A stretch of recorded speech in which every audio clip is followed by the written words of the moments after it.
kita menemukan arah jalannya, lalu kita akan bentuk petanya seperti apa. Mau petanya bentuk Nabire kah, bentuk Papua Tengah kah, bentuk seperti apakah, akan kita lihat dengan arah jalannya.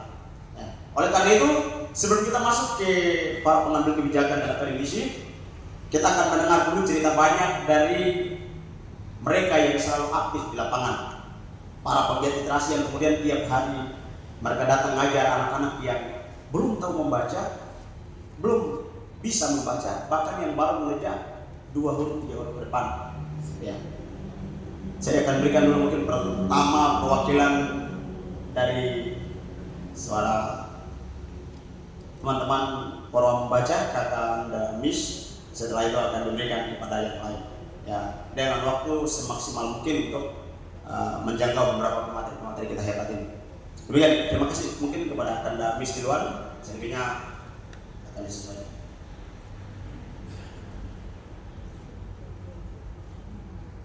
Terima kasih atas waktu.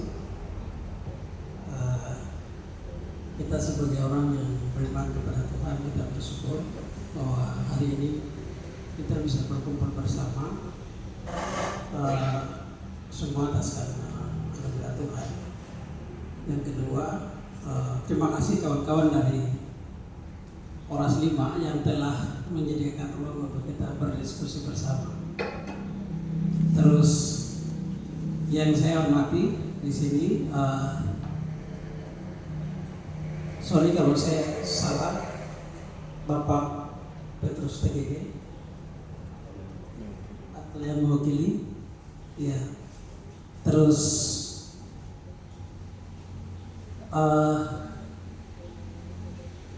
Stella Bisiro, terima kasih kakak ibu Dewan yang sudah meluangkan waktu untuk hadir. Kemudian kakak Sisilius dan juga kawan Lin, terus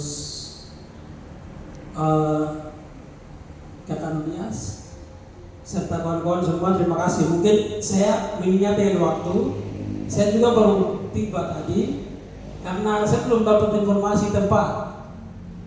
Jadi tadi saya pikir tempatnya di aula guest house di Kesbangpol Provinsi.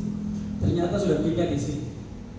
Saya hampir kembali ke Samabusa tadi, tapi pas di perjalanan saya ditelepon dengan ADDI dan saya diberitahu kalau tempatnya sudah pindah di PU.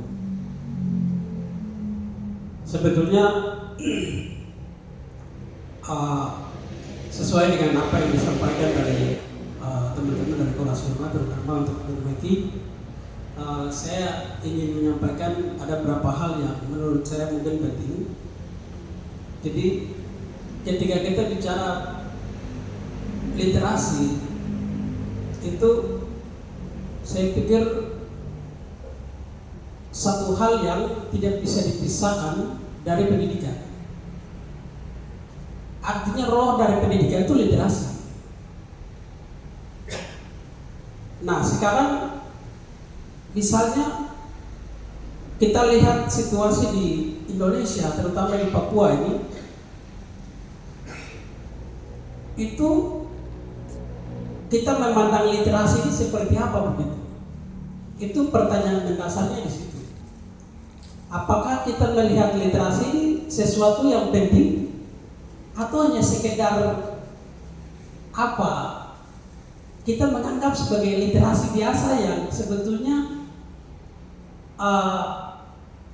ya hanya literasi, jadi kita macam menggaungkan itu di dalam bentuk narasi saja begitu.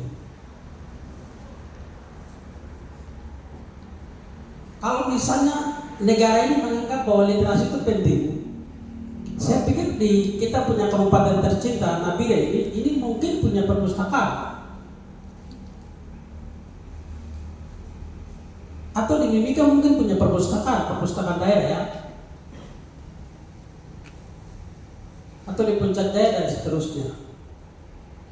Tapi kenyataannya kan di setiap kabupaten kan tidak ada perpustakaan itu sendiri.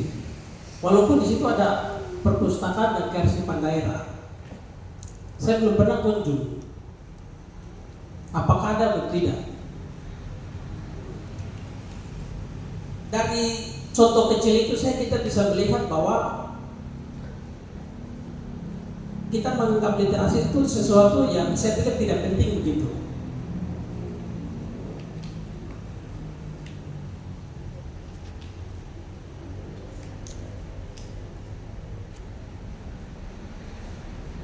Nah, jadi dinamika yang mungkin kita alami selama kita pergerakan literasi di, terutama di ibu kota provinsi Papua Tengah di Nabire ini, kita di Komen Baca sendiri itu dengan teman-teman kita di GPM dan seterusnya itu ada banyak persoalan yang kita alami.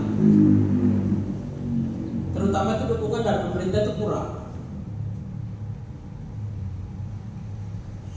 Artinya pemerintah kan selalu bicara soal bagaimana supaya membangun manusia, iya. Bagaimana bicara soal pembangunan berkelanjutan, tetapi pada kenyataannya kan hal-hal kecil seperti itu saja itu kayak dianggap hal-hal yang tidak penting begitu.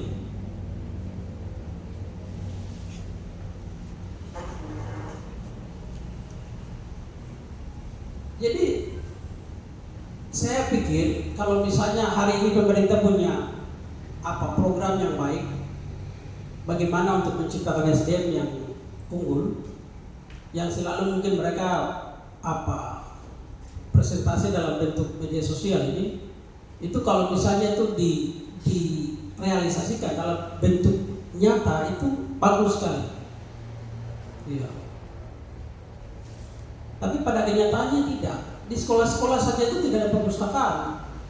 Yang ada, tapi juga buku-buku bacaan itu buku-buku yang tidak relevan dengan situasi yang ada. Jadi adik-adik kita mau membaca buku juga itu susah. Kebanyakan buku sejarah dari Jawa, buku-buku cerita rakyat dari Jawa. Jadi adik-adik kita membaca juga tidak paham karena tidak menyangkut dengan kehidupan nyata yang mereka alami.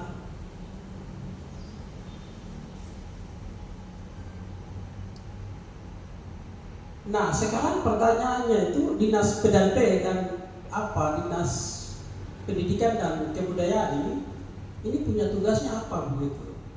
Kan di situ ada kebudayaan. Apakah mereka itu bisa semacam melakukan satu kajian bagaimana menghasilkan satu karya besar dari beberapa suku yang ada ini, sehingga hal itu bisa digunakan di setiap sekolah sebagai satu bahan ajar begitu. Apakah itu bisa tidak?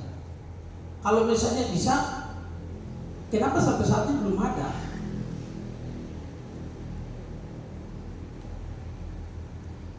Apakah kita harus menggunakan bahan ajar yang dikirim dari Jakarta, sedangkan itu tidak relevan dengan situasi yang ada di Papua?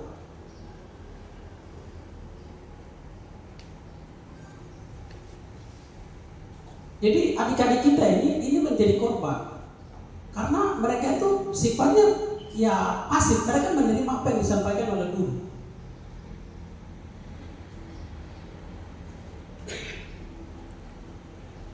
Sedangkan materi-materi yang disampaikan itu tidak relevan.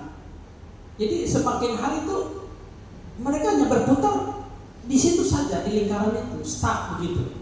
Mereka tidak bergerak maju dari segi cara berpikirnya, iya. Kemajuan itu tidak ada di situ.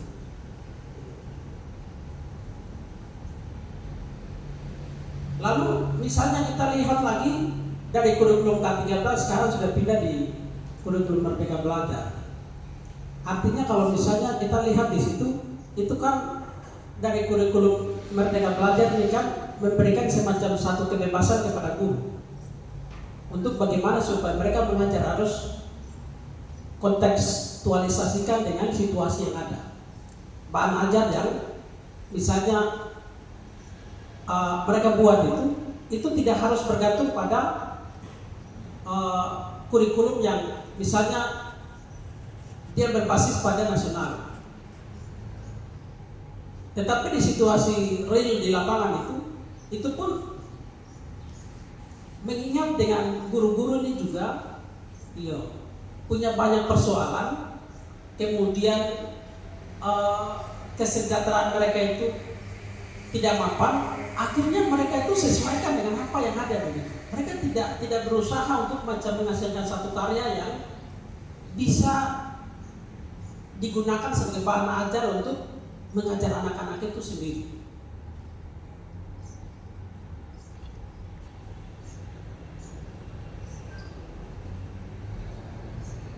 Bahkan kemarin misalnya kalau kita lihat lagi soal pernyataan dari Menteri Keuangan, misalnya Sri Mulyani. Sri Mulyani bilang guru itu beban negara begitu.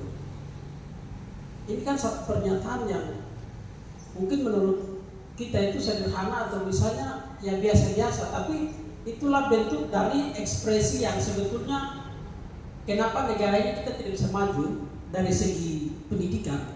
Itu sudah bentuk ekspresi yang sebenarnya yang disampaikan oleh Ibu Sri Mulyani.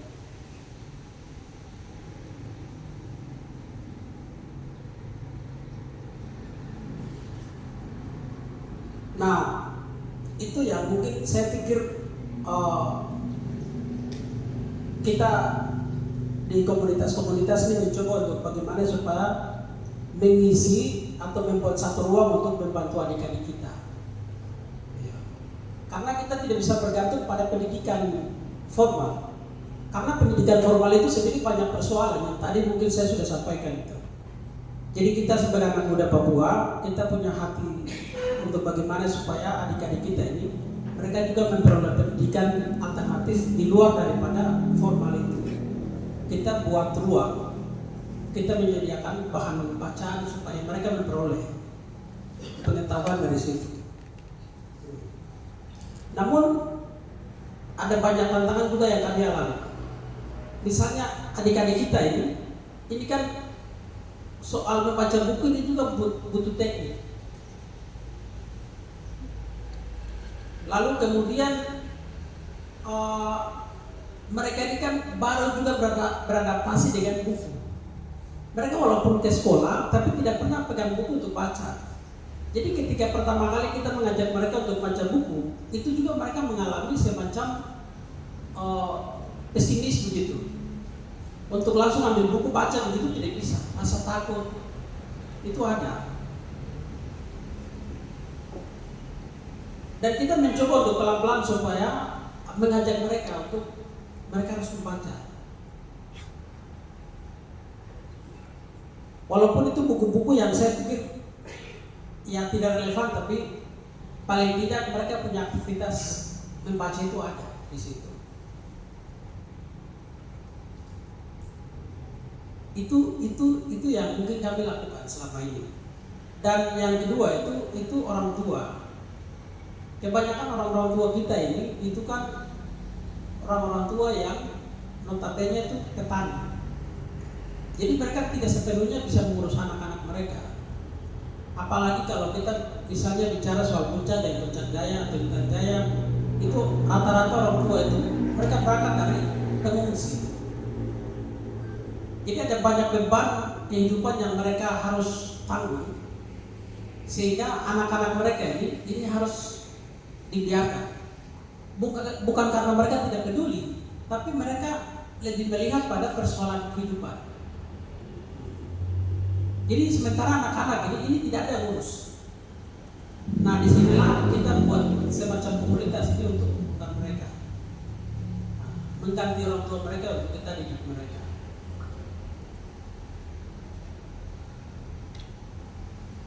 Itu yang selama ini kita lakukan.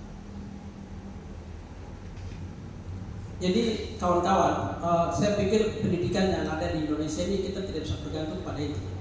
Karena saya sendiri 6 tahun saya belajar di SD, 3 tahun saya belajar di SMP dengan materi teori yang sama. Saya belajar di SMA juga 3 tahun, teori yang sama selama 12 tahun. Tapi apa yang saya belajar di sekolah itu tidak ada yang saya ingat di Sapota. Artinya 12 tahun itu percuma saya belajar di sekolah. Tidak ada satu hal yang saya ingat di Sapota.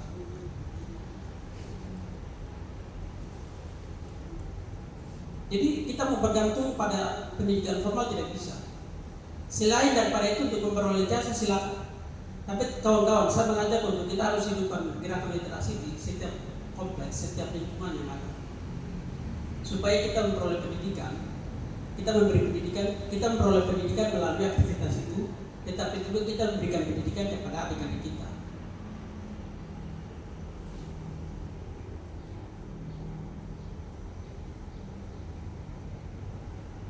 Mungkin itu yang saya bisa dapat sampaikan. Bahkan segala macam realita yang terjadi di teman-teman di Koral Paja. Bahkan mungkin saja banyak aktivitas di sana. Saya pikir nanti mungkin sebentar kita akan lebih masuk kepada diskusi dan tukar pikiran kita, kemudian mencari arah jalan yang mana. Selanjutnya saya akan berikan kepada kakak Cecil untuk bercerita. Selanjutnya nanti kakak Cantik yang akan melanjutkan itu. Terima kasih atas kesempatannya, yang terhormat Registrator dari Provinsi Papua Tengah, kemudian teman-teman piket literasi yang hadir, juga kepada seluruh peserta dan juga perwakilan dari media Jubi, kawan Maris Toguya ditugaskan sebagai wartawan di Papua Tengah. Jadi teman-teman bila macam pada kegiatan begitu kita bisa undang wartawan Jubi di Papua Tengah sudah ada. Langsung saja, literasi di Papua Tengah ini seakan-akan bentuk di tengah-tengah para kerinduan Papua Tengah itu menjadi kota literasi, ya, terutama di Nabire, kemudian beberapa kabupaten yang lain. Ya. Karena apa? Seketika kita lihat konteks atau realita yang ada, literasi tentang hanya dasar menceritakan tentang dongeng. Ya, ini realita. Menceritakan tentang dongeng saja sampai sekarang sudah tidak ada. Ya. Padahal menceritakan dongeng terhadap anak-anak itu sudah menjadi budaya sejak lama. Entah mengapa saat ini seluruh rumah sebagai pengantar tidur, dongeng menjadi pengantar tidur sudah tidak ada. Seketika literasi sebagai bahan dasar menceritakan dongeng kalau tidak ada, seterusnya seperti apa? Ya. Yang pertama itu bagaimana cara supaya memberdayakan anak-anak itu menjadi daya ingatan itu jauh lebih tinggi dibandingkan dengan kita orang dewasa. Ya. Itu yang pertama. Terus yang berikut itu apa? Kita membiasakan orang lain itu saat kita beraktivitas. Ya. Saya biasa bilang begini, Papua itu buku yang paling unik. Papua itu sebuah buku. Ya. Sekalipun kita baca dari halaman ke halaman, dari halaman ke halaman, hal yang realita yang benar-benar terjadi, yang lain kita akan ketahui, bahkan yang lain itu sudah tersembunyi, kita tidak akan masuk ke sana. Ya. Siapa menjadi pembaca tentang buku di Papua? Ya, kita mengibaratkan Papua adalah sebuah buku. Saya pernah ke Wami, saya bertemu dengan salah satu anak muda di sana karena betapa lebih dekat dengan kerabat dengan saya. Kalau saya ke sana biasa minum kopi di sana. Saya bilang coba ceritakan salah satu pengalaman atau salah satu kisah ya dahulu melalui dongeng. Saya bilang dongeng yang isi nenek moyang mereka biasa cerita tuh sampai sekarang kami belum pernah dengar. Ya ini salah satu tugas kita. Apalagi kita yang ada di sini. Misalnya kembali ke saya punya keluarga, ini realita. Dulu waktu kami kecil, orang-orang tua itu mereka biasa menceritakan dongeng. Apa yang mereka ceritakan sampai sekarang kami tidak ingat. Apalagi mau tulis.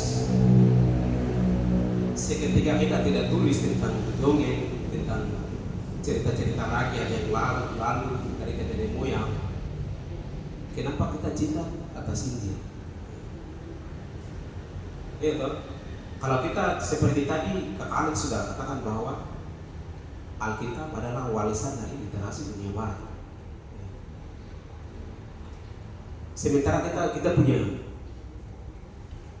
realita-realita yang sudah terjadi dari kedunia, sejarah dan lain-lain, kita masih belum tulis. Saya percaya kalau teman-teman yang di sini, teman-teman pokoknya anak-anak muda Papua, sebagian mungkin 5% yang mereka tahu tentang hal-hal yang terjadi pada masa kuno di atas tanah Papua. Itu adalah tugas kita. Kemudian yang berikut adalah bagaimana cara supaya kita bangun literasi di Papua Tengah. Saya percaya di Papua Tengah adalah hidupnya para penulis. Itu saya percaya. Sampai di setiap tahun, pokoknya setiap saat teman-teman penulis mereka terbitkan buku. Kemudian gerakan komunitas sebagai literasi desa jalan, Koroa, kemudian GPM yang saat ini nampak di Papua Tengah. Itu sangat luar biasa. Tapi sebagai mitra kerja, kami berpikir bahwa Dinas Pendidikan Provinsi Papua melalui bidang pendidikan non formal adalah mitra kerjanya Komisi 5. Saya adalah salah satu pegiat literasi Papua Tengah.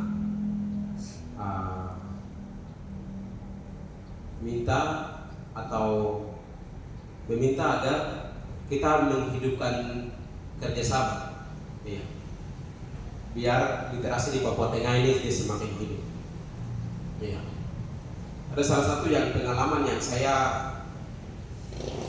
lalui bukan bercerita tentang dengan orang lain.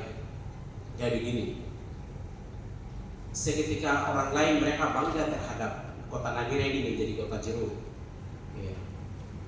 Coba, jeruknya itu milik siapa? Apakah ini hasil dari anak-anak Papua atau tidak? Seketika kebun jeruk itu bukan berarti hasil panen atau hasil cocok tanam dari anak-anak Papua. Buat apa kita bangga? Orang bilang kota Timika adalah kota emas, kota dolar dan lain-lain. Yang kelola dolar itu milik siapa? Coba. Tidak ada orang Papua yang kelola. Orang bilang berfoto di depan gedung dan lain-lain. Kelola di situ siapa? Tidak ada orang Papua. Hanya teman-teman pendatang yang mereka kelola. Disitulah orang bilang penonton di atas dirinya sendiri. Ini adalah tugas, kewajiban kita anak-anak Papua. Kemudian yang berikut adalah kita harus membiasakan kepada anak-anak. Seperti tadi saya kembali lagi yang tadi. Daya ingatan, kemudian bagaimana cara supaya mereka itu bisa menulis, mulai dari dongeng yang tadi. Setelah itu semakin mereka memahami tingkat di atas. Setelah masuk mereka cinta terhadap tanah dan cinta terhadap orang Papua. Disitulah mereka akan tahu bahwa Papua itu seperti ini. Papua itu seperti ini. Kemudian saya rasa melalui diskusi bagaimana cara supaya menemukan peta literasi di Papua Tengah. Seketika kita bagaimana cara untuk menemukan peta literasi? Caranya kayak bagaimana? Kemudian peta literasi itu apa? Bagaimana kok mau temukan realita-realita yang ada? Jadi saya rasa setelah kegiatan ini, teman-teman dari pegiat literasi buat lagi kegiatan seperti ini. Seketika di lapangan kita mulai buat kegiatan, semoga pemerintah ini buka mata terhadap gerakan-gerakan literasi di atas tanah Papua dan juga di Papua Tengah. Itu. Kemudian yang berikut di sini ada teman-teman yang punya tempat baca, ada punya selain Roa, selain GPM, ada toh pasti. Ya. Di sini saya kasih kisi sedikit untuk bagaimana cara supaya memulai.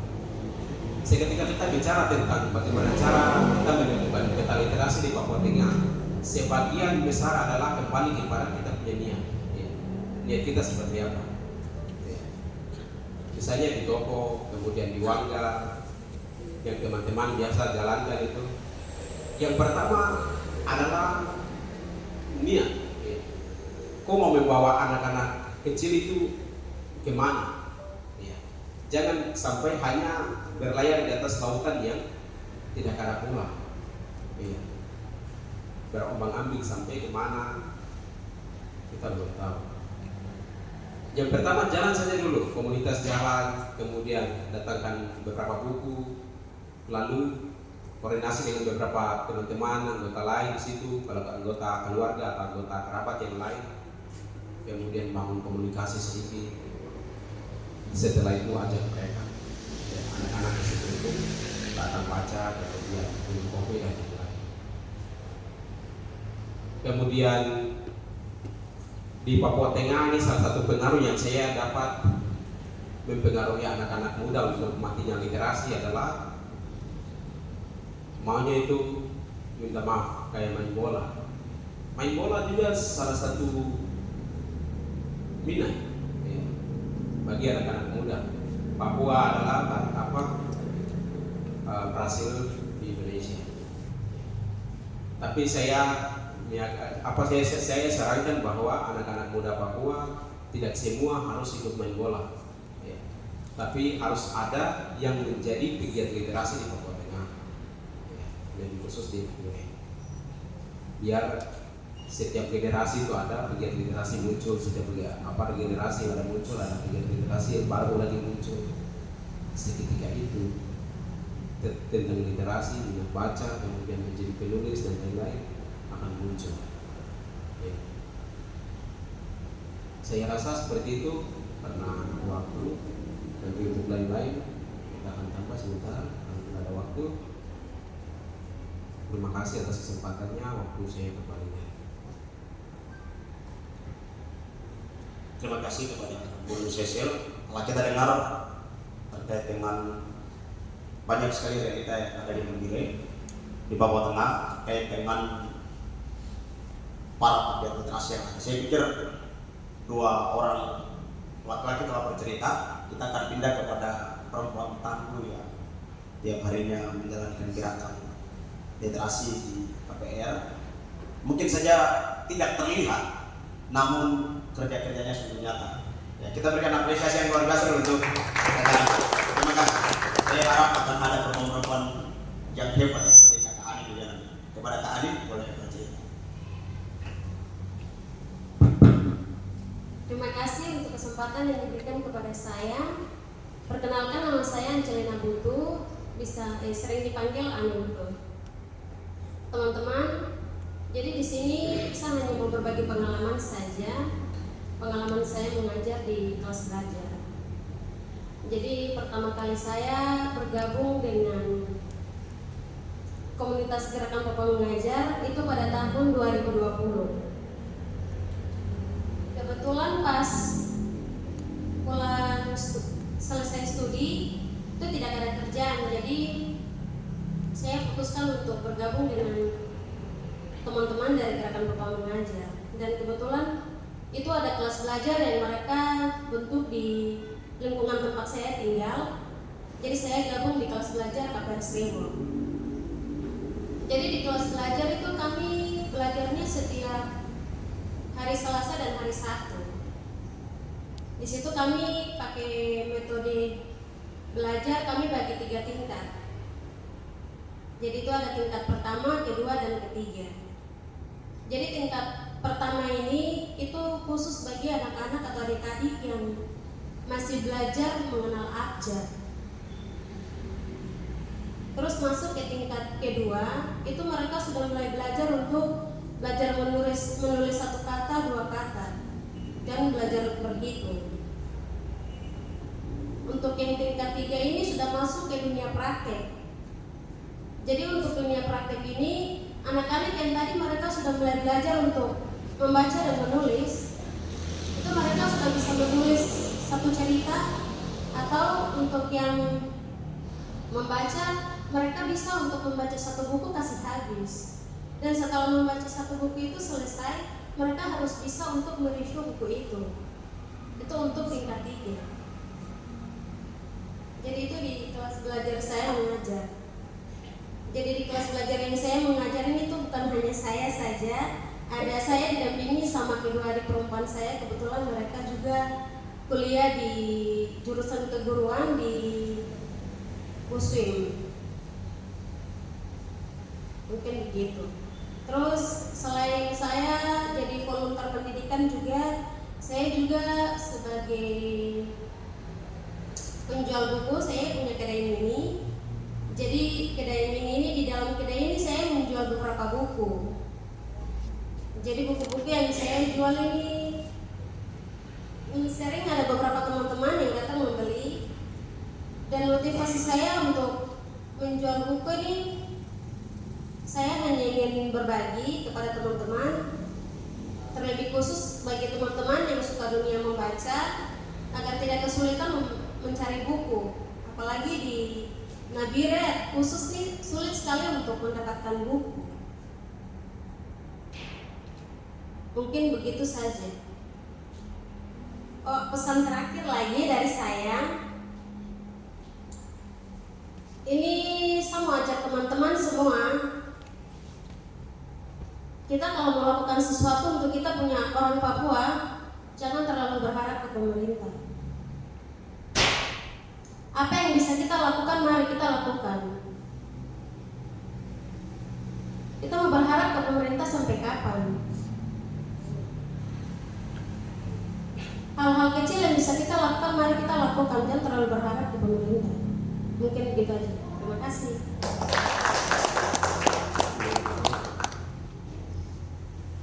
Suara mama luar biasa, ini suara perempuan yang sungguh luar biasa. Mari kita berikan tepuk tangan yang luar biasa. Terima kasih kepada Kakak Ali telah bercerita. Saya sempat ketika menawar pemateri, saya dimarah bisa-bisa dulu kami, tapi saya percaya antara adik dan kakak itu begitu. Kadang kalau ketika adik salah, dia dihajar dulu. Teman-teman, dia dalam kitab Injil, saya punya kitab Injil, kita bilang begitu. Yesus sendiri berkata, barang siapa yang kuasiai itu tegur dan kuhajar. Ya, artinya bahwa saya dihajar dan tegur karena dikasih. Terima kasih kakak rumah tangga, luar biasa kita telah mendengar. Selanjutnya kepada kakak Nulias bercerita. Selebihnya kita akan break sedikit sebelum kita akan berikan kepada perwakilan dari akademisi dan ketua legislator kita. Kita akan break untuk mendengar vokal group akuistik dari Wayland Akuistik. Mereka akan menghibur kita sedikit sambil baru kita akan masuk lagi. Ya, sambil sembari kita akan pasang infokus untuk dari kakak dan perwakilan akademisi untuk melakukan beberapa hal. Kepada kakak izin. Shalom, selamat siang buat kita semua. Shalom. Yang saya hormati kakak Ganteng dan kakak Cantik dari DPRPT Jalur Otsus Papua Tengah. Kita tahu bahwa kita berdiri Papua Tengah ini paling sibuk semua. Maka kita lebih pagi jadi kurang sore pasti jadi kata kakak dulu mereka bisa panas sampai aktivitas dan kasih bercerita. Kita bertahan berkabar. Oke, yang saya hormati juga teman-teman penggerak federasi yang ada di sini dan juga teman-teman yang sudah hadir. Terima kasih banyak. Mungkin sebagian teman-teman sudah kenal dan kita sering sama-sama, tapi mungkin sebagian belum kenal saya. Jadi izinkan saya perkenalkan diri. Nama saya Nulia Salegani. Saya penulis buku. Saya tulis buku-buku gender romance dan juga buku-buku tentang isu-isu sosial yang menyangkut dengan pola pikir. Jadi dari tahun 2017 sampai saat ini sudah 59 buku yang saya tulis dan sudah terbit. Salah satunya pemimpin kita hebat di Papua Tengah itu yang sudah saya tulis dan sudah terbit semua. Dan juga saat ini saya ada tulis beberapa buku dan itu juga ada masuk di percetakan teman-teman. Jadi saat ini di Papua Tengah saya buka yayasan lembaga berbadan hukum. Kantornya di Sanoba, di Jalan Para Wisata Sanoba Pantai. Itu ada buku yang saya kontrak dan kita bikin perpustakaan di situ, ada 3.000 koleksi buku. Dan buku-bukunya semua mengarah kepada pengembangan diri saja. Karena saya tahu anak Papua itu pintar, cuma cara mengolah diri kurang bagus. Makanya fokus saya itu ke pengembangan diri. Jadi buku-buku yang menyangkut kekerasan ataupun tidak ada sama sekali. Mungkin ada tapi di teman-teman yang lain. Mungkin teman-teman kalau buku pengembangan diri bisa ke sana karena itu gratis. Kita buka dari jam 8 pagi sampai jam 10 malam. Jadi teman-teman bisa ambil dan koleksi. Dan juga nanti di akhir bulan di pertengahan bulan Oktober, pertengahan bulan Oktober saya akan resmikan toko buku di sana. Kita akan resmikan toko buku. Jadi teman-teman bisa hadir saja teman-teman yang ada sekarang bisa ada di sana besok. Ya, pada saat pemerintah juga dukung hal ini karena teman-teman literasi akan terus bergerak, tetapi anak-anak butuh akses ke buku-buku. Dan kita siapkan tempat supaya mereka bisa mengakses buku-buku. Itu dari saya. Terus untuk berbicara seputar pengalaman teman-teman, saya ingin tambahkan poin pertama untuk penulis. Jadi Papua Tengah ini menurut pandangan saya, Papua Tengah ini bukan kekurangan membaca, tetapi kekurangan penulis yang tepat. Jadi penulis yang banyak penulis yang tidak mampu mengangkat keresahan masyarakat. Jadi kita kan membeli buku karena kita tahu bahwa buku itu bisa menjawab kita punya persoalan ini. Jadi kita beli buku itu. Kita banyak penulis tidak pernah koreksi itu. Kita asal tulis saja, kita tulis tentang persoalan umum, tapi kita tidak menyentuh individu orang. Jadi itu jadi bahan koreksi buat kita penulis sekalian. Dan yang kedua, memang betul kita lihat bahwa Bapak Gubernur sendiri, Bapak Miko Ngawipa punya program prioritas yaitu pendidikan, punya proses pendidikan. Tapi pendidikan itu berkaitan dengan sekolah. Dan sekolah itu dia mengarahnya itu lebih ke ilmu pengetahuan. Tetapi karakter, perilaku hidup setiap hari, moral, adab dan lain-lain itu dibentuk di luar sekolah. Anak-anak karakternya dibentuk di luar sekolah, bukan di sekolah. Untuk itu kita tahu bahwa kemarin lagi marak-maraknya begal di Nabire sih. Dan kita banyak yang bilang ini pemerintahnya di mana, kenapa tidak diatasi? Kita itu namanya literasi di situ teman-teman. Kalau anak-anak yang begal ditangkap itu anak-anak SMA semua, tingkatan rendah semua. Itu jadi masalah kita semua. Kita lihat bahwa ini terjadi mungkin kemarahan pribadi atau mungkin kesalahan mereka terhadap sesuatu yang anggap penting tapi merasa diabaikan, dan itu bisa terjadi. Dan itu bukan salah mereka juga, tapi mereka posisi itu. Tapi puji Tuhan karena sampai saat ini sudah ada soal itu. Jadi ada kesenjangan antara sekolah dan lingkungan. Anak-anak dari sekolah mereka tidak akan mereka berdiri sendiri karena mereka mengikuti sistem pendidikan, mereka mengikuti aturan guru. Mereka punya diri seutuhnya ketika di luar sekolah. Itulah kenapa komunitas, organisasi, terus semacam perkumpulan penting. Tapi hari ini tidak aktif. Kita lihat di Papua Tengah ini tidak ada organisasi atau komunitas yang begitu membuka diri. Jadi mungkin poin yang saya bisa tambahkan untuk kakak mereka dari DPRPT, satu adalah kalau bisa tolong untuk kita sama-sama bisa berpikir untuk menyediakan gedung literasi. Jadi biar anak-anak literasi tidak kesana kesini jadi ini tidak pusing-pusing, jadi tempat untuk mau launching buku, bikin seminar, mau bikin kegiatan apapun itu tidak usah siapa kita harus banyak.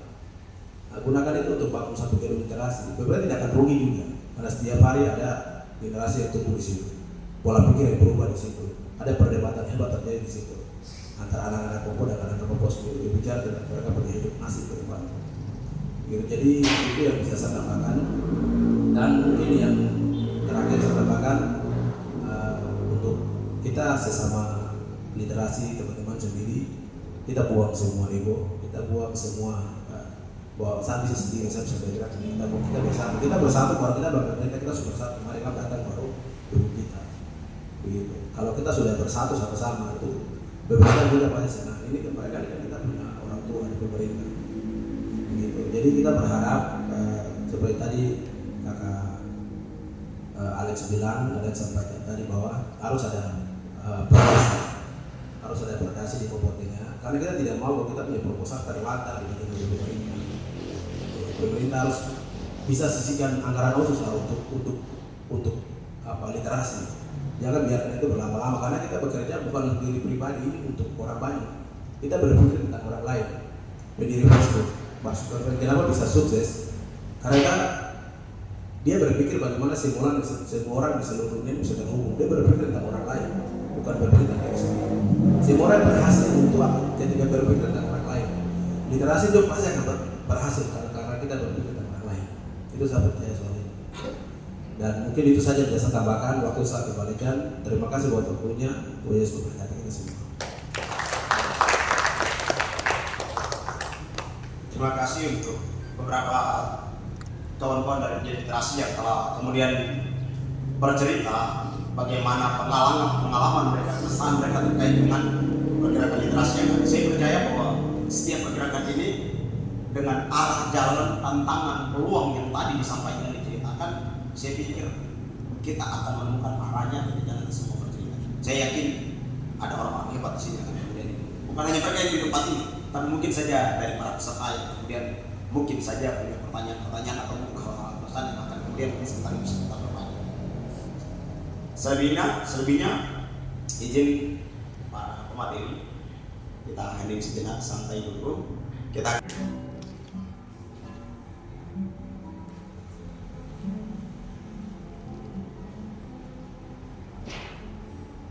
kita akan menyanyi lagu yang semua orang sudah tahu, lagu Di Sana Pulau.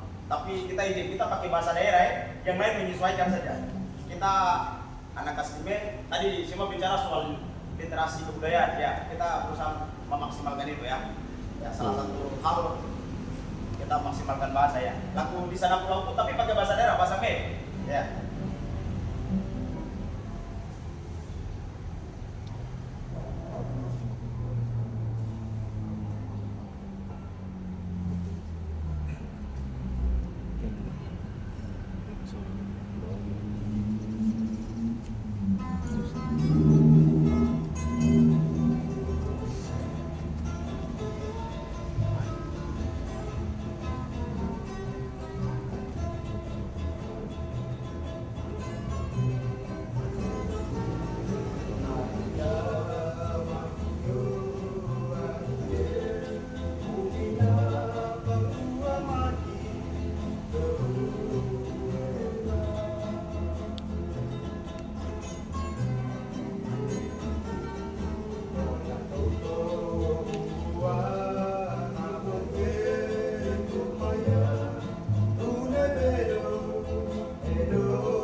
Gaya Vita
Harapan saya nanti di hari Senin besok itu ada forum diskusi nanti di Aula RRI dan dihadiri langsung oleh Pak Yoris Rabiai juga dari DPD RI dan Pak Kapolda dan beberapa narasumber yang lain, dan saya rasa hal ini akan saya sentil juga nanti di sana untuk bagaimana kita memecahkan masalah soal literasi.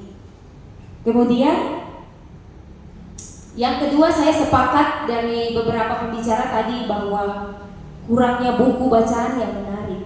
Saya juga jumpai ketika melakukan kunjungan itu buku-buku yang ada di sekolah itu buku-buku paket yang dari pusat, yang tebal-tebal, yang ketika baru lihat kita orang besar, saya lihat semalas baca. Ini kita punya tanggung jawab bagaimana kita menghasilkan buku yang menarik. Kita tahu anak kecil itu suka gambar-gambar, suka yang penuh warna, terus suka tulisannya itu jangan terlalu banyak. Mungkin buku-buku begini yang kita harus dorong untuk bagaimana dinas itu mendistribusikan ke sekolah-sekolah. Dan kalau memang perpustakaan terlalu sangat rumit untuk mereka sediakan, kita dorong bagaimana ketersediaan buku itu ada di kelas, mungkin di rak-rak saja 10-20 buku. Jadi sebelum memulai pelajaran ada menceritakan dongeng ringan, mencairkan suasana, menunjukkan gambar. Jadi anak-anak tuh melihat tulisan, melihat gambar, sehingga mereka punya otak tuh sudah mencair lebih dahulu sebelum mereka menerima pelajaran yang lebih berat. Jadi itu hal yang kedua masalah yang saya dapati. Dan yang ketiga, minimnya fasilitas dan akses. Ya, ini kita akui bahwa masih banyak daerah-daerah yang minim. Jadi ada saya dapat itu di daerah Pulauan itu dari dinas kasih bantuan Starlink, tetapi di situ tidak ada listrik. Akhirnya Starlink itu ya tinggal begitu. Bagian ini menjadi ketika kita memberikan sesuatu kita harus lihat kondisinya, apa yang dia butuhkan. Akhirnya saya bilang, ini kenapa ada Starlink? Dia bilang, ibu ada Starlink tapi kan tidak ada listrik.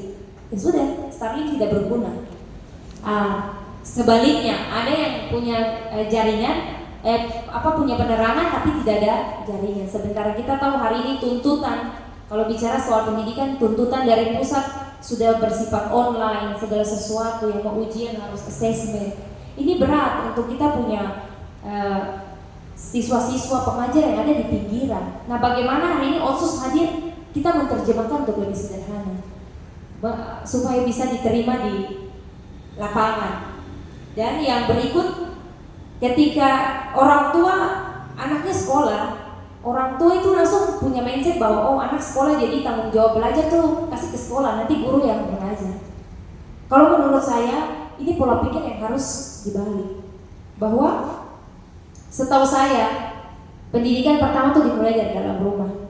Jadi orang tua juga punya peran penting. Ini penting sekali. Kami dari Komisi 5 akan terus menyuarakan ketika kami juga bermitra dengan pemberdayaan perempuan, perlindungan anak, bahwa peran orang tua ini juga penting.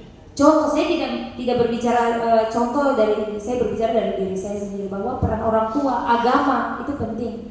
Contoh, kami di rumah karena kami beragama Kristen, biasanya di rumah waktu saya masih kecil, kita tuh biasa doa bersama. Saat teduh, doa bersama. Di situ awal belum bisa membaca, mama tuh kasih sambil ucapkan ayat Alkitab, kita tuh ikut dari belakang. Ikut. Jadi lama-lama itu mulai belajar untuk mulai kenal huruf, mulai belajar untuk memperkatakan setiap kata-kata. Di situ otak tuh mulai menyimpan. Setelah itu mulai beranjak sedikit lebih besar, dikasih ayat hafalan. Jadi nanti malam ini kita ibadah ayat hafalan yang mungkin dari yang pendek. 1 Tesalonika 5 ayat 17, tetaplah berdoa. Saya paling ingat sekali ketika saya baru belajar membaca itu, saya dikasih ayat hafalan yang paling pendek ya gitu. Akhirnya termotivasi sehingga anak pergi ke sekolah, guru juga lebih mudah juga untuk mengajar. Artinya ini kerjasama dari berbagai pihak, orang tua, dari dalam rumah, lingkungan. Lingkungan hari ini juga berperan penting. Ketika kita anak-anak itu ada di lingkungan yang pada main HP terus, anak jadi senang main HP, dia tidak akan tertarik dengan buku. Tapi ketika dia ditaruh di lingkungan yang mungkin karena ada pos-pos kayak tadi, tempat membaca, taman membaca, akhirnya dia punya minat itu mulai tumbuh. Jadi memang harus kita dengan sengaja membangun tempat-tempat yang menarik minat daripada anak-anak tersebut. Dan yang terakhir kelima tadi pengaruh HP. Hari-hari ini HP punya kekuatan yang sangat besar. Saya punya anak umur 3 tahun itu kalau tidak pegang HP langsung kayak apa dong bilang emosi, marah-marah. Karena YouTube menyajikan itu penuh warna. Saya lihat tuh warna, gambar yang menarik. Nah, bagaimana hari ini kita punya tantangan, kita harus sajikan buku-buku tuh yang menggantikan YouTube itu, menggantikan games itu. Nah, karena itu masalah. Nah, di kesempatan ini bersama-sama dengan kawan-kawan yang luar biasa ini kita akan menemukan strategi-strategi bagaimana untuk kita ganti minatnya, jangan lagi minat ke HP, ke YouTube, tapi minatnya ke buku. Nah, seperti itu. Maka dari peta masalah yang tadi saya petakan, menurut saya dapat simpulkan bahwa literasi bukan sekedar kita membaca buku, tetapi minimal setiap anak itu dia bisa menulis, dia punya nama sendiri. Dia bisa membaca, dia punya nama sendiri dan dia pahami setiap tulisan yang dia tulis. Itu dulu. Saya percaya ketika dia bisa tahu dia punya nama, oh satu mama kasih saya nama ini, berarti ada maksud di balik nama ini. Dia sudah mulai belajar untuk memahami dan akan beranjak terus ke hal-hal yang lebih besar. Sehingga berdasarkan penjelasan itu harapan saya kita bisa melahirkan produk-produk pendidikan otonomi khusus yang bisa menjawab kebutuhan Provinsi Papua Tengah. Tentunya dalam hal ini kami sebagai anggota Dewan mempunyai tugas untuk melakukan pengawasan. Pengawasan berbicara soal literasi berarti bicara pendidikan dan sekolah. Kami harus langsung turun ke sekolah-sekolah, melihat kondisi real yang terjadi di lapangan dan membuat regulasi, perdasi dan perdasu supaya menjadi kekuatan. Jadi kayak tadi disampaikan, proposal tidak tinggal saja begitu di atas meja-meja pemerintah, tapi berdasarkan regulasi itu harus dan dijalankan. Jadi tidak hanya membuat regulasi tapi betul-betul dirasakan oleh masyarakat. Sehingga ada beberapa hal yang saya harapkan dan akan terus saya dorong juga bersama-sama dengan ada Pak Neri Sanggapa di sini, kami di Komisi 5. Yang pertama itu adalah SSH, Sekolah Sepanjang Hari. Jadi beberapa waktu lalu saya ada pergi ke Unipa membangun komunikasi dan kemarin saya lihat di tanggal 23, puji Tuhan itu Sekolah Sepanjang Hari sudah disahkan oleh Pak Gubernur bekerja sama dengan Universitas Negeri Papua. Itu mereka akan melakukan Sekolah Sepanjang Hari. Dan nanti di bulan Oktober itu sudah mulai berjalan. Dan itu salah satu bukti bahwa kita bisa melahirkan formula atau nomenklatur pendidikan yang sesuai dengan kondisi kita di lapangan. Jadi tidak menutup kemungkinan untuk harus di jam tertentu, tapi bisa karena itu sudah diakomodir oleh Dinas Pendidikan. Saya yakin bahwa lebih detailnya mereka sudah memperhitungkan baik itu makannya. Kita bicara sekolah sepanjang hari pasti ada makan. Tidak mungkin orang belajar dari pagi sampai malam tidak makan. Dan saya sangat berterima kasih. Mari kita berikan aplaus untuk Dinas Pendidikan yang sudah menginisiasi sampai Pak Gubernur sudah mensahkan sekolah sepanjang hari. Dan yang kedua, harapan saya perlu adanya Akademi Komunitas Orang Asli Papua. Akademi Komunitas Orang Asli Papua ini diatur memang juga di dalam undang-undang, punya dasar hukum. Dan ini merupakan pendidikan vokasi mini setara SMK dan politeknik. Tetapi dia berbasis komunitas, jadi bisa per suku, jadi lebih mudah untuk menerjemahkan apa kondisi yang ada di lapangan. Kemudian fokusnya itu pada keahlian lokal yang ada. Jadi misalnya kalau di daerah pesisir fokus perikanan laut, itulah yang akan diperdalam. Misalnya kalau di daerah gunung perikanan air tawar, danau, itulah yang akan didorong. untuk bisa dikerjakan. Dan juga mungkin pengelolaan hasil hutan, pertanian, hasil tambang. Jadi orang dari luar datang, itu bukan mereka yang mengelola hasil, tapi kita sebagai pemilik yang akan mengelolanya. Nah, hari ini juga kita sebagai informasi tambahan saja, mungkin agak sedikit keluar, kita sedang giring untuk pertambangan rakyat. Jadi nanti tambang-tambang juga harapannya kita harus bisa tahu baca tulis, baik kita di nomenklatur atau regulasi pertambangan rakyat itu bahwa pemilik hak wilayah sebagai pemiliknya. Jadi kalau investor orang Cina, Korea, mereka itu sebagai mitra, mereka tidak bisa mengatur. Itu yang hari ini sudah mau ditetapkan ya, izin pertambangan rakyat. Jadi tadi saya ada singgung di awal, kita mau bapak-bapak kepala suku, itu mereka harus tahu baca tulis, mereka harus mengerti sekali supaya orang datang mereka tidak kena tipu terkait hasil, bagi hasil dan sebagainya. Itu mungkin sedikit keluar. Kemudian bicara soal akademi komunitas juga, lulusan dari akademi komunitas ini bisa langsung menjadi wirausaha dan tenaga terampil juga di daerahnya atau di kampungnya, sehingga mereka bisa mengelola segala sesuatu yang ada di sekitarnya. Kemudian yang ketiga, literasi adat Papua Tengah. Ini kami akan dorong supaya ada regulasinya. Kami juga dorong supaya bekerja sama dengan mitra-mitra kita, baik dinas pendidikan, ada dinas sosial juga. Saya sepakat tadi juga. Jadi kami akan mau dorong untuk membuat bahan ajar khusus. Jadi kayak alat-alat peraga itu khusus sesuai dengan apa yang dibutuhkan oleh anak-anak Papua. Contoh, dulu waktu kita sekolah kita belajar Kerajaan Majapahit. Yang tadi izin kakak pemateri sampai kita tuh berusaha belajar sejarah yang ada di Jawa sana yang kita tidak lihat. Sementara hari ini kita bercerita dongeng, cerita rakyat itu kayak hilang, kita tidak tahu. Ini kami akan dorong buat dalam bentuk regulasi untuk dijadikan bahan ajar alat peraga. Jadi materi yang disajikan ke sekolah itu betul-betul cerita rakyat. Contoh kalau saya dari MOR, itu ada cerita rakyat namanya Sirwa Simamur. Jadi kayak dipercaya bahwa kami punya moyang itu ular kayak begitu. Nah ini sampai sekarang mungkin sudah tidak banyak tahu. Itu saya sepakat harus dituangkan dalam bentuk tulisan sehingga terus akan baca. Jadi akan didorong untuk ada bahan ajar berupa cerita rakyat, dongeng-dongeng, mitologi, dan bahasa ibu. Bahasa daerah ini juga harus dituangkan dalam bentuk tulisan. Kemarin ada salah satu teman dewan, dia orang pendatang.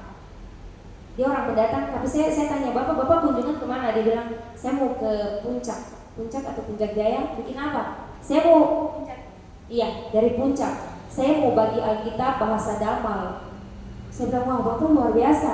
Bapak yang dari luar berpikir untuk menggandakan bahasanya kami lalu mendistribusikan, dia bagi ke sekolah-sekolah. Jadi di situ langsung saya kayak termotivasi, tertampar. Masa orang dari luar mereka yang dorong, baru kita yang punya itu, kita punya warisan.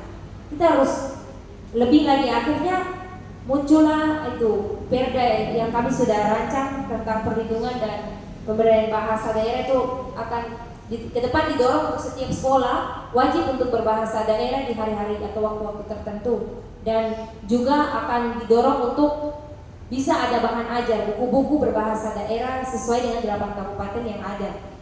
Ya tujuannya agar anak bisa membaca sekaligus menjaga identitas adatnya. Jadi adat itu tidak punah.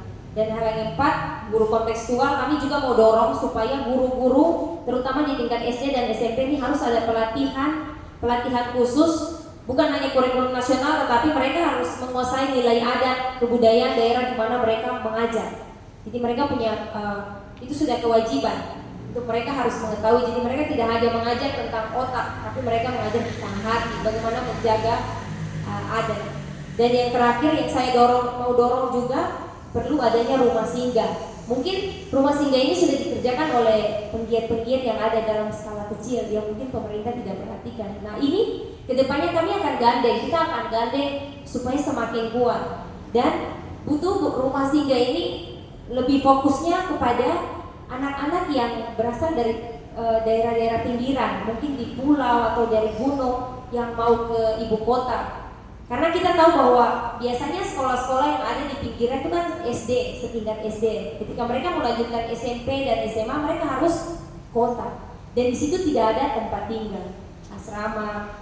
Kita dorong kalaupun asrama yang sudah ada sekarang itu harus terus juga didatangi, dilihat apa kekurangannya, dan yang belum ada dibangun yang sederhana tetap dan dimasukkan kurikulum itu. Jadi ada pembina asrama bahwa ketika mereka pergi ke sekolah belajar yang formal, mereka pulang itu ada pembinaan baik rohani, tapi yang secara adat istiadat itu juga tetap ada pembinaan-pembinaan di dalam rumah singgah itu.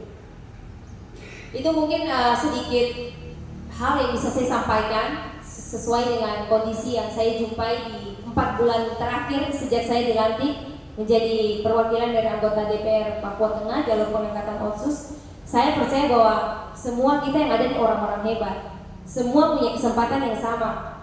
Hanya mungkin posisi yang hari ini saya, Tuhan kasih sedikit kelebihan untuk saya duduk. Untuk itu saya punya kewajiban untuk wajib mengkawal setiap aspirasi yang saya sangat antusias. Mungkin kayak ada kegiatan-kegiatan seperti ini, saya sangat tertarik untuk selalu hadir di kegiatan-kegiatan seperti bukan untuk mencari panggung sama sekali tidak, tapi saya inilah ruang untuk saya bisa dengar langsung kondisi yang dirasakan.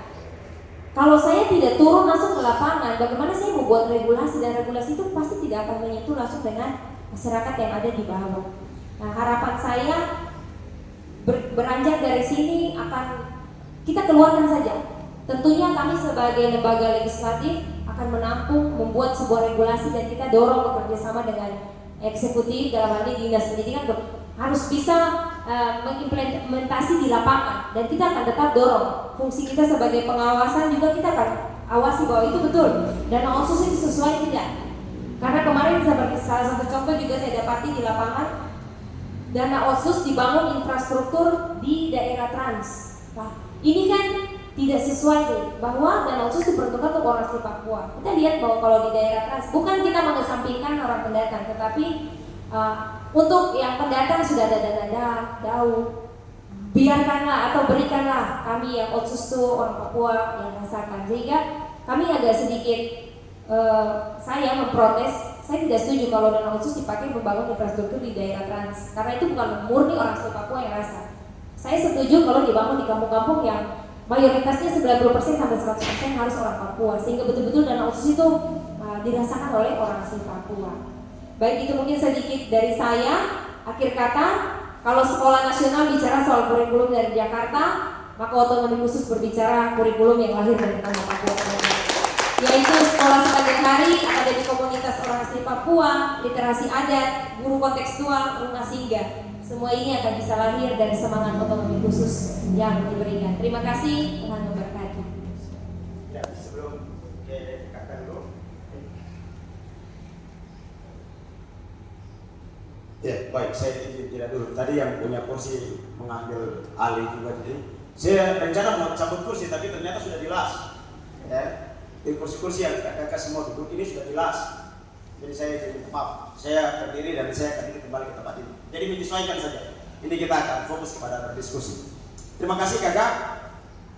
Saya ingat satu kejadian kasus bahwa ternyata mama itu jantung dari literasi. Kita ketika lahir, sebutan pertama yang akan kita sebut dan kita akan belajar adalah ma dan ma. Ternyata dalam sebuah nomenklatur pendidikan yang kita temui bahwa anak-anak kemudian belajar membaca itu sebenarnya harus dimulai dari kata MA dengan MA. Ya, itu. Jadi terima kasih. Saya percaya bahwa hari ini banyak sekali teman-teman perempuan yang kemudian tadi dengan angka kasus yang ada, ya bisa kita terus bergerak dan kita akan mencari arah jalannya kemana. Ya, sudah kita dengarkan masalahnya, kita tahu dan kita akan cari arah jalannya kemana. Kita sebentar akan berdiskusi dan informasi tambahan. Ada buku reward yang disediakan oleh Kakak Numias. Jadi sebentar teman-teman yang akan bertanya akan mendapatkan buku. Kalau tidak bertanya berarti buku saya bawa pulang. Terima kasih. Langsung kepada Kakak Numias untuk menjelaskan lebih jauh. Terima kasih.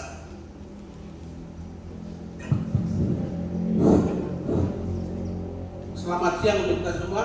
Selamat siang. Masih semangat ya? Masih. Baik. tak kenal kota saya. Oleh karena itu izin perkenalkan, nama saya Linus Agapa.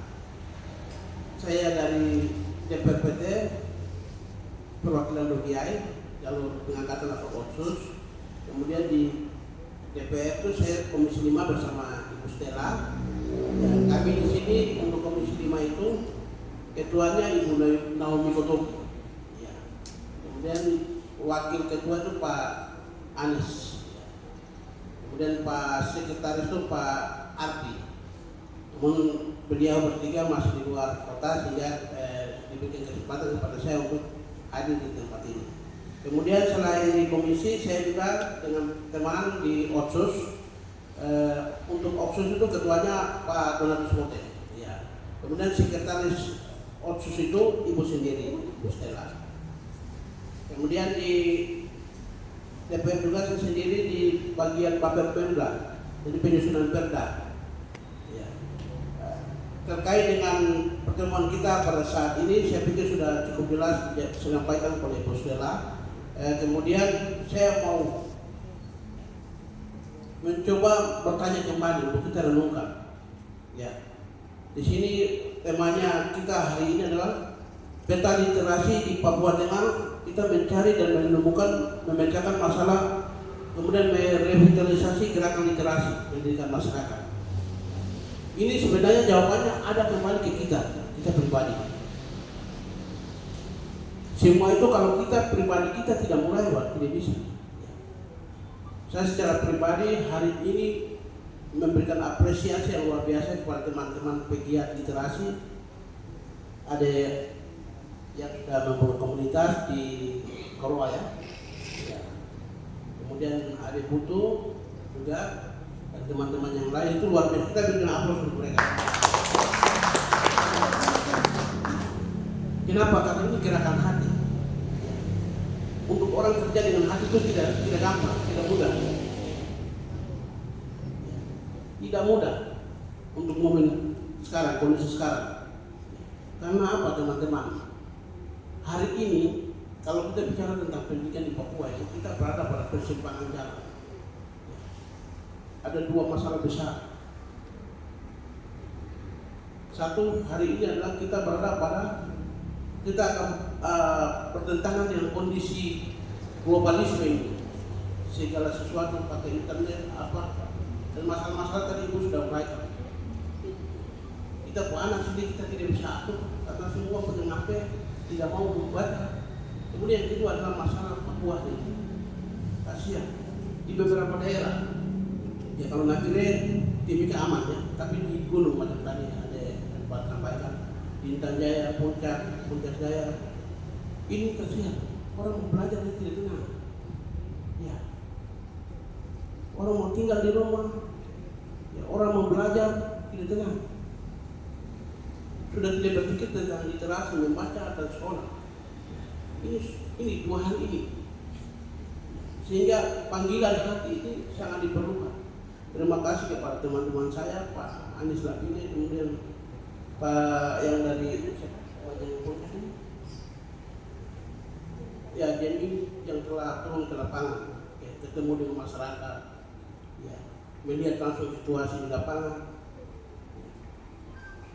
Kemudian juga Pak dari Intan Jaya, Pak Henos ya, yang turun lapangan langsung menyaksikan bagaimana kita punya generasi ke depan ini, generasi Papua ke depan ini pada saat ini berada di persimpangan jalan. Kita mungkin dulu kuliah dengan baik, tapi ke depan seperti apa? Ini dua tantangan besar ini.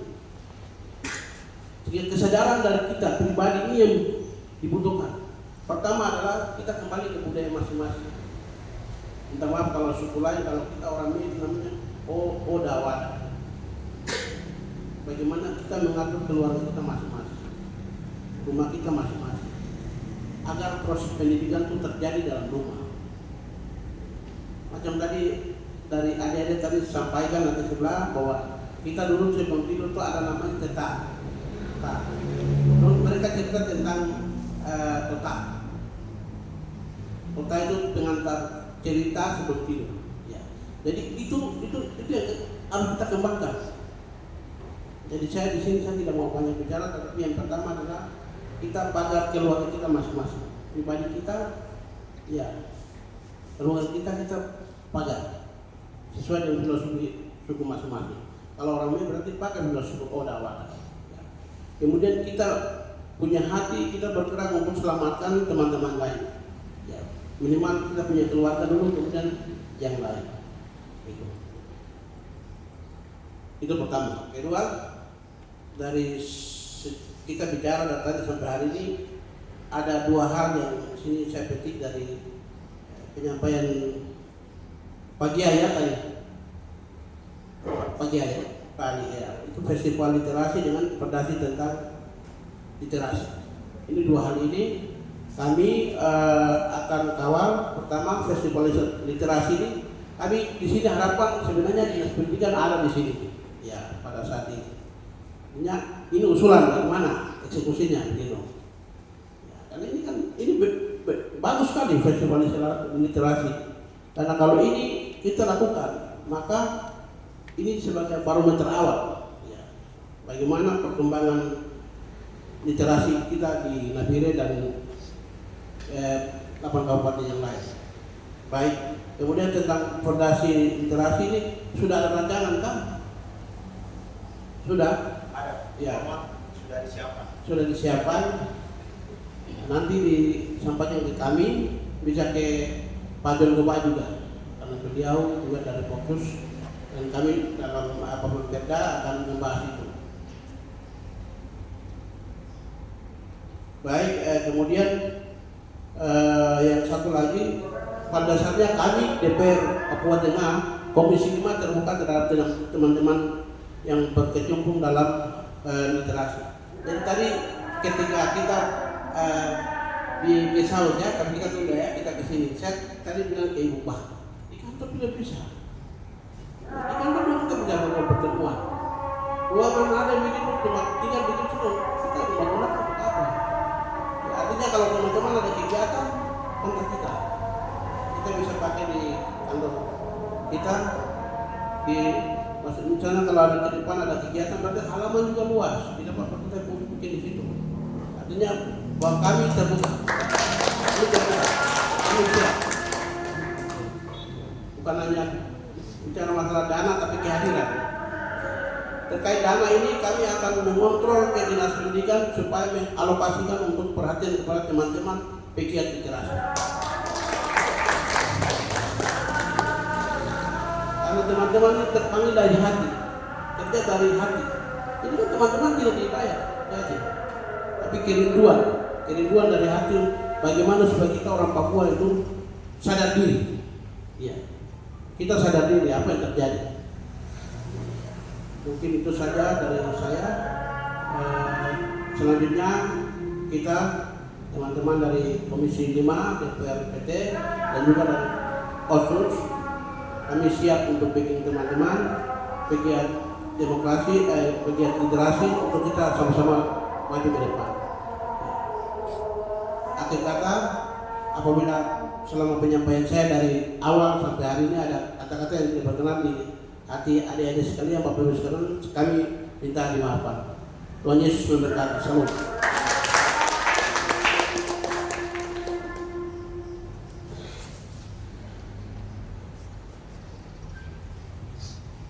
Terima kasih kepada Kanda yang telah memberikan arahan-arahan bercerita mewakili DPR PT Papua Tengah. Terima kasih, kami telah mendengar banyak hal. Nanti kita akan buka ruang diskusi.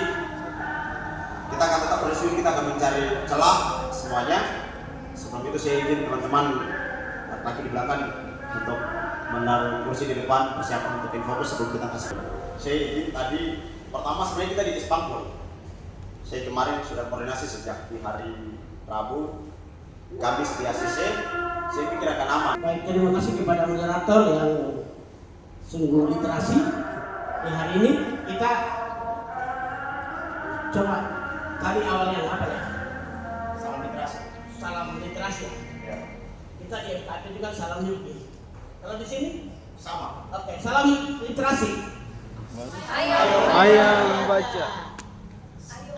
Jadi kalau saya bilang salam literasi, teman-teman bilang ayo membaca. Ayo membaca, salam literasi. Salam literasi. Ayo membaca.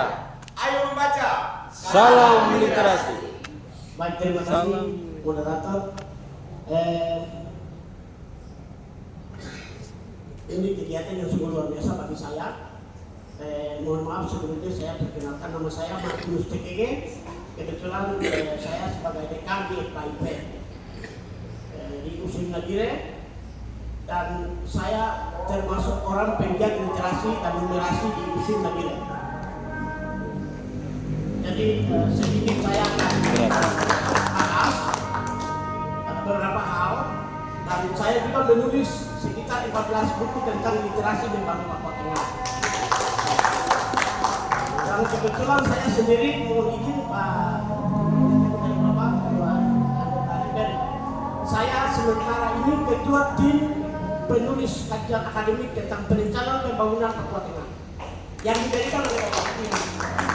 Jadi saya sementara kaji berbagai hal tentang bagaimana pengembangan pendidikan Papua Tengah berbasis kearifan lokal yang disodorkan oleh DPR Papua Tengah kayak USWIN, dan saya menjadi ketua untuk kajian itu.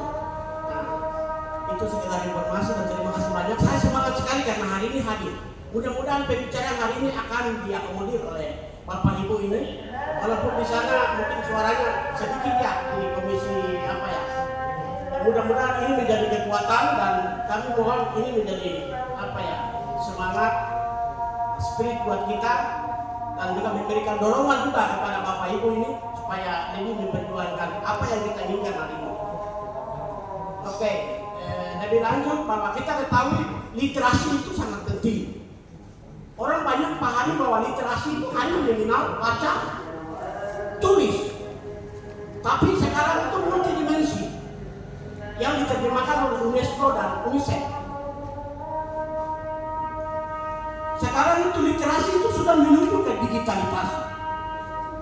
Digital, bukan lagi manual.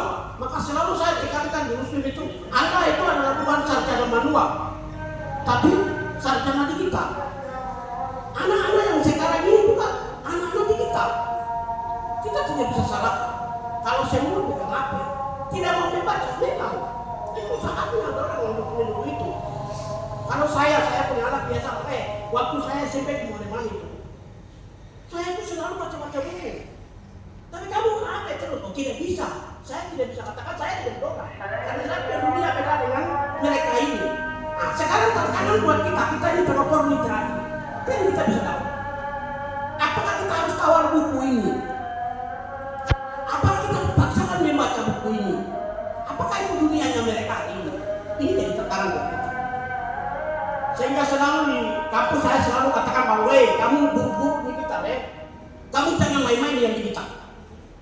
Kalau kamu sodorkan buku, mereka tidak akan membaca. Saya biasa bilang sama, anggap saya ini saat mahasiswa. Jadi saya bilang, kamu guru-guru, kalau kamu baca sampai pukul-pukul, mereka tidak akan baca. Apa yang Anda lakukan? Membawa mereka model pembelajaran digital, menonton, kolaborasi dengan lagu, tulisan, menjadi pelan-pelan. Karena itu juga saya. Kalau kita berbicara literasi itu gampang, tapi penerapannya susah. Siapa pelaku di lapangan? Konsep aturan bagus-bagus di DPR, aturan bagus-bagus di kementerian, tapi siapa pelaku di lapangan? Siapa yang ada orang tua, anaknya, papanya tidak ada, mamanya tidak ada, dua-duanya meninggal. Siapa yang menghadap itu? Saya sebagai dekan selalu tekankan, Anda tidak sukses apabila anak-anak itu tidak sukses di lapangan. Anda tidak sukses. Belanya dari guru ambil resiko. Bagaimana caranya anak itu bukan hanya membaca, tapi bisa tahu huruf, tapi bisa tahu juga kata-kata, bisa tahu juga kalimat, bisa tahu juga paragraf, bisa tahu juga menerjemahkan, bisa tahu juga menyampaikan. Satu ke satu, satu ke dua, satu ke tiga, satu ke banyak, banyak ke banyak, one to many. Harus. Kenapa kau jadi guru? Sekarang kita ini apa? Kita harus jadi guru. Sekarang mengumpulkan sejumlah orang. Siapa bisa jadi pelaku di lapangan? Jangan kita bikin kita literasi cuma hanya untuk pojok-pojok saja gini. Tidak sukses kawan. Coba naik ke pedalaman, naik ke hutan sana. Bisa tidak kita bisa bawa buku atau cari-cari tempat-tempat yang bisa koneksi dengan internet atau HP. Bisa tidak? Ini tidak bisa lakukan. Dan itu saya selalu tekankan. Kalau saya tekankan pada Anda kurang fair ya. Karena terakhirnya kan Anda bukan jadi mau jadi guru. Tapi kalau di kampus selalu saya katakan, hampir 300 orang mahasiswa FKIP. Tahun ini hampir masuk 300 lebih. Kalau ditambah dengan mahasiswa lama, sekitar 400 mahasiswa ini. Itu saya tekankan. Kalau berani jadi guru, berarti berani jadi membawa orang yang tidak tahu menjadi tahu.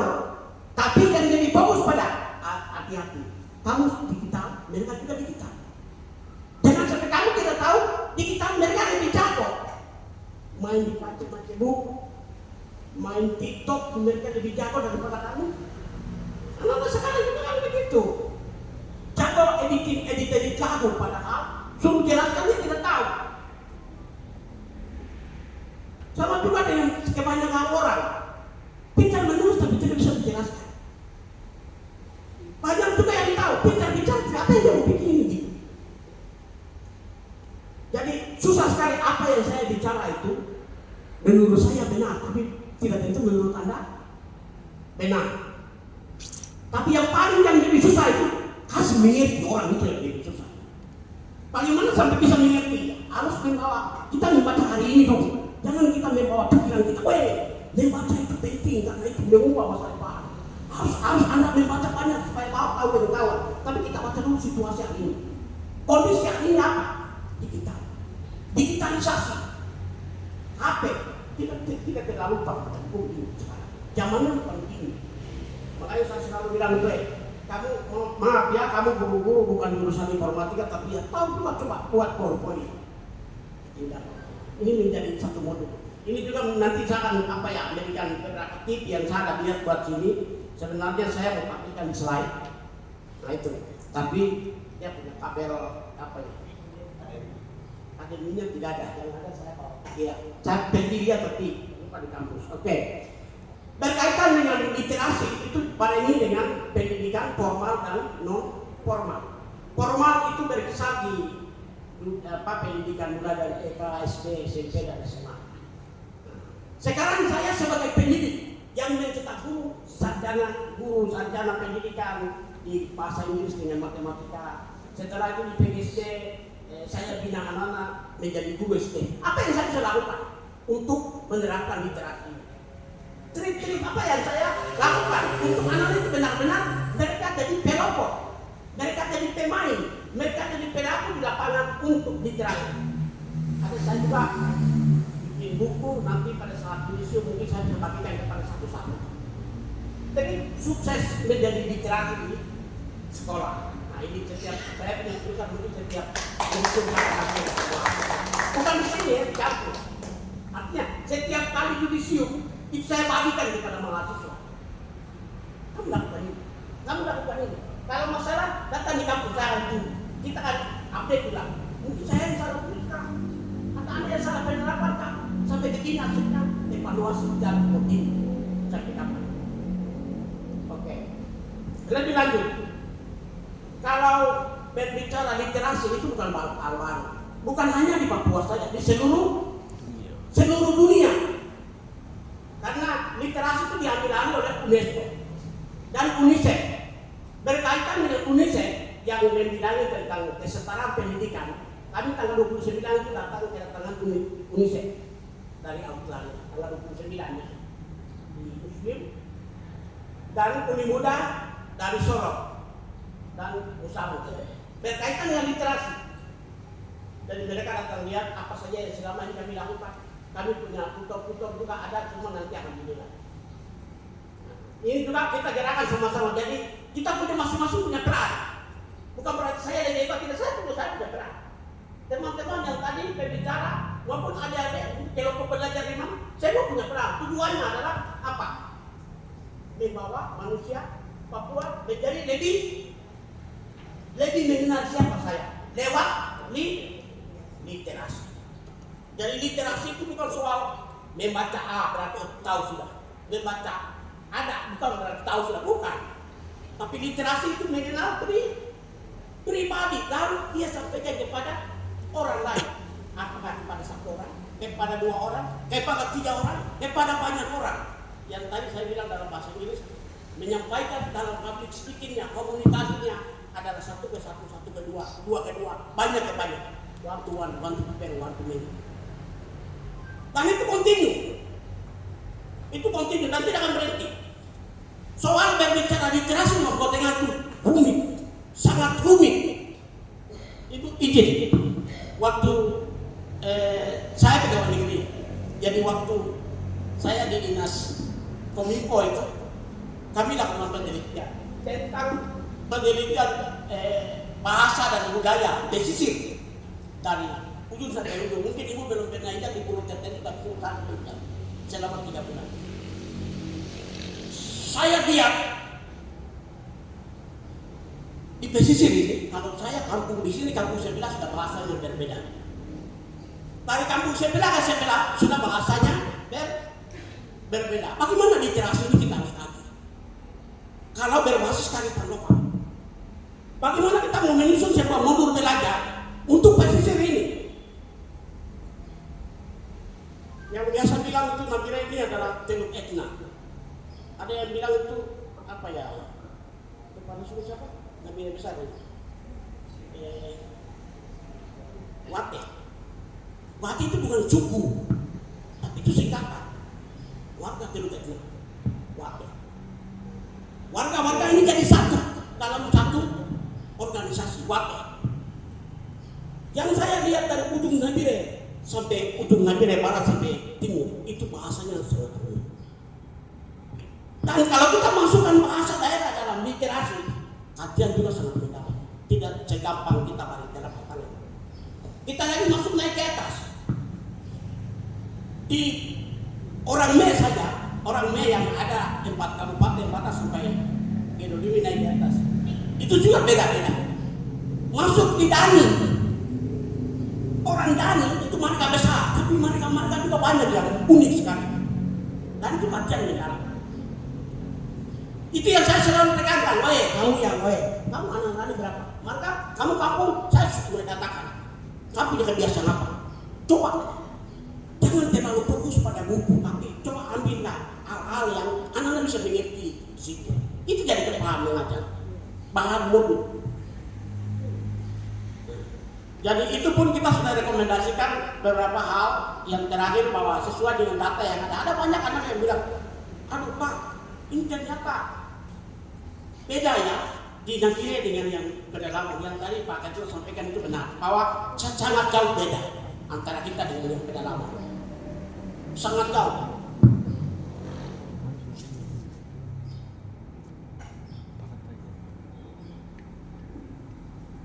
Karena banyak di atas itu ada termasuk saya yang mengapa kita tuh diajar kelas supaya kelas 6 itu oleh guru SMA. Tamatan bukan guru SMA, tamatan SMA, tamatan SMP. Karena ini kata-kata itu dimuncul pada 2 angkatan terakhir, maka saya sebagai dekan punya pikiran. Tahun depan saya hadirkan RPR itu program kementerian. RPR itu adalah kita buka di USWIM untuk membantu teman-teman yang sementara mengajar di lapangan. Dia guru SMA tapi dia bisa langsung sarjana. Dan itu sah. Dan kami sudah persetujuan dari NLT. Karena setelah saya ambil data itu, anak-anak bilang, aduh, Bapak, kita di SMP, di SMA itu, kita diajar oleh dia tidak ada gelar, tapi dia selesai SMP, SMA.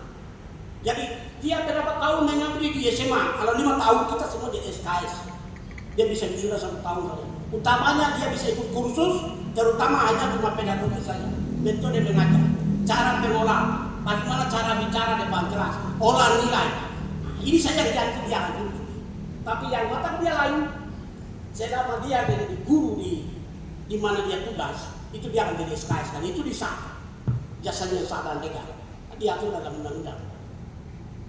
Dan yang kedua, kami dapat persetujuan buka PGG. Ini juga menjawab kebutuhan. Kenapa di pedalaman, pesisir, di pulau itu tidak ada guru? Memang tidak ada guru. Bukan pemerintah salah. Memang tidak ada guru. Nah, sekarang bagaimana kita lakukan supaya kita dunia kampus yang sementara lagi diusir ada FKIP? Apa yang kita bisa lakukan? Ada banyak hal. Kalau kita di FKIP itu ada 3 jurusan, PGSD, bahasa Inggris, dengan matematika. Jadi banyak di PGSD, tapi matematika dan bahasa Inggris kita lemah. Artinya animo masyarakat untuk memasukkan anaknya di UPN itu lemah. Jadi tahun depan itu kita juga buka PGG. PGG yang selama ini dijalankan di pemerintah daerah adalah guru-guru yang lama sertifikasi itu bisa ikut program PGG supaya dapat sertifikasi. Tapi maksud yang kami bangun ini adalah teman-teman yang sudah sarjana mau jadi guru datang di UPN, saya akan terima. Ambil gelar GR di belakang, ESOS GR, SE GR. Anda jadi guru profesional. Jadi selama ini orang hanya berpikir bahwa kalau PGG berarti kan bagi untuk guru-guru yang PNS. Karena lama-lama sertifikasi ya ikut PGG dulu supaya sertifikasi cepat dapat jadi apa. Tapi yang kemarin saya jelaskan Pak Mau di pihak LLDikti itu bahwa PGG yang kami maksud di sini adalah menerima sarjana-sarjana yang masih menganggur di Nabire, di Timika, di 8 kabupaten ini. Mereka ikut kursus ini, kursus profesional menjadi guru. Dan itu disetujui. Mudah-mudahan kami sudah bikin proposal dan dapat setujui operasionalnya bulan Desember. Nah, itu yang langkah-langkah yang kita bisa lakukan. Kita jangan asal bicara, tapi kita cari siapa pemain di lapangan ini. Kita punya konsep, kita punya ide, kita sudah menulis buku, kita sudah ada. Tapi siapa yang akan turun di tempat terang sana? Tempat orang baru bunuh di sana, siapa yang akan pergi? Ya anak kampung di situ, kita bina. Bagaimana cara mengajarnya? Sesuai dengan kondisi, sesuai dengan dia bahasa. Itu yang kita bisa lakukan, dan itu menjadi satu bahan juga masukan dalam perancangan akademik yang kami lakukan yang kemarin ditawarkan, perencanaan pengembangan pendidikan Kabupaten Papua Tengah. Dan itu sudah salah satu poin yang sangat penting. Yang salahnya DPR hari ini adalah dikasih materi untuk kami kajian akademik. Coba kasih satu kali deh kita susun pasal dan pasal demi pasal. Baru nanti kita sampaikan. Dan pada saat nanti kalau kita presentasi Bapak Ibu, dan saya juga marah DPR. Interbalik. Jangan kasih materi lalu kita analisis materi itu sesuai dengan kajian akademik. Tapi dikasih satu kali susun dengan dia punya undang-undangnya, peraturannya. Setelah nanti kita uji sama-sama di DPR dalam persidangan. Tapi karena tidak begitu ya, masa sama lah. Ini terbalik ini, karena daerah lain itu begitu. Kalau dikasih kampus untuk lakukan kajian akademik, dikasih materi sekaligus susun bab satu terakhir. Apa saja isinya sesuai dengan regulasi daerah atau tidak, keadaan daerah atau tidak. Ini merangkum semua komponen atau tidak, ini kan kita uji. Tapi tidak, tapi nanti terakhir. Mudah-mudahan Bapak Ibu juga berbeda saya kalau saya. Oke, mungkin itu banyak hal yang saya ingin sampaikan. Jadi kalau kita bicara literasi, itu banyak hal. Harus data yang jelas, IPM yang jelas. Asapnya data IPM, ini jadi barometer untuk mengukur apa sih, kemana sih kita mau bangun literasi ini. Harus dasarkan indeks pembangunan manusia Papua Tengah. Lalu usia pendidikan sampai kapan sih? Nah ini juga saya punya data, nah saya kasih. Jadi nanti kedepannya itu pemateri, mohon maaf ya, kita semua ini gagasan jadi tidak jadi soal. Kedepannya itu harus bikin makalah supaya ini menjadi bahan untuk kelompok ini kaji lagi intern ke dalam. Apa yang kita bisa lakukan selanjutnya? Apa yang kita rekomendasikan? Kemana rekomendasinya? Kesimpulan akhirnya apa? Resume terakhirnya apa? Nah ini kan tindak-tindak lanjutan yang bisa lakukan seperti ini. Dan hasil dari diskusi ini, kalau Anda punya, misalnya kami semua punya makalah, tulisan, itu Anda gampang untuk merekomendasikan kepada DPR atau pihak terkait. Dan harapan saya ke depan bahwa hal seperti ini perlu dilakukan untuk mencari bagaimana benang merahnya literasi ini terbangun. Tapi ini multidimensi, sangat sulit kita bisa katakan. Tapi yang pertama adalah inputnya apa, outputnya apa, income-nya apa terakhir. Itu yang harus. Inputnya ya paling penting adalah buku-buku tadi. Buku-buku, sejumlah buku-buku yang kita bisa berikan. Buku-buku yang Anda tulis harus berbasis dengan bukan berbasis, sesuai dengan kurikulum yang ada. Mohon maaf ya teman-teman. Jadi kalau kita mau dorong siswa itu, kita mau angkat supaya dorong melek membaca, mau buku-buku yang sesuai dengan usianya, TK, SD, SMP. Dan itu berikan ke sekolah-sekolah. Sebelum terbit ini ada DPR 2 ada. Gampang kok, mereka akan cetak sebanyak mungkin. 100 TK Papua Tengah kali berapa buku, itu gampang saja diatur. Karena saya lihat kalau dalam hal penerbitan dan percetakan di Papua Tengah itu banyak anggaran yang akan kembali. Karena tidak ada jemput barang itu. Jadi ini harus jelas, komitmen, kita sepakat sama-sama bahwa literasi sangat penting. Nah itu, mungkin itu yang saya bisa sampaikan soal